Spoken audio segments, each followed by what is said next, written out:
In this video, I will show you how to average numbers by month in Excel like this. So let's get started. Here in this Excel sheet, I have some transactions with dates and amounts in these columns. Now I want to calculate the average amount by month. For example, for February, I want to get the average of these two amounts, and for March, I want to get the average of these three amounts. We can use the Excel AVERAGEIFS function to average numbers by month.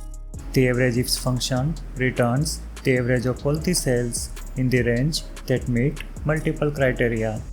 We can specify more than one pair of range and criteria arguments to this function. I will type the first day of 2 months, that is 1st January 2024 and 1st February 2024 in the first two cells. Since I want the average amounts for the first 4 months, I will select the first two dates and then drag it till April. Now let's format these cells so that only the month name is displayed instead of the full date. To do that, select all these cells and then press the Ctrl and 1 keys on the keyboard to open up the Format Cells dialog box. Now select the Custom option from the left side. Delete everything from the Type text box and then type MM as the format to display the dates as the full month text. Click the OK button to close the dialog box.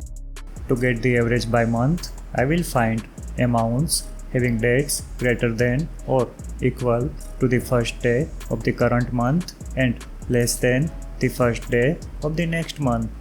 Since we already have the first day of each month, I will use the Excel EDATE function to add one month to it to get the first day of the next month. Let's type an equal sign in the target cell to start the formula. Now type AVERAGEIFS followed by an opening bracket. Since we want to average the numbers for a month, I will select the range of the cells containing the amount as the first argument. Now we need to specify two pairs of criteria range and the criteria. Let's select the range of the cells containing dates as the first criteria range. Type a comma and then type the greater than or equal to sign in the double quotes. Type the ampersand sign and then select the cell containing the date of the first day of the month. Type a comma and then select the range of the cells containing dates as the second criteria range. Type a comma and then type the less than sign followed by the ampersand sign. Let's use the EDATE function to add one month to the first day of the current month to get the first day of the next month like this. Type the closing bracket of the AVERAGEIFS function.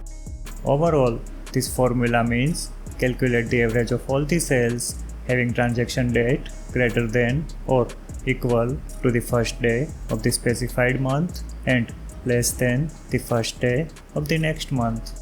Hit the Enter key to complete the formula. Copy the formula to other cells by dragging the cell down from the bottom right corner of the cell. As you can see, Excel has automatically increased the amount and date range references.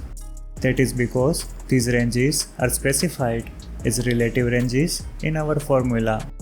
Let's make the amount and date ranges absolute using the dollar signs like this.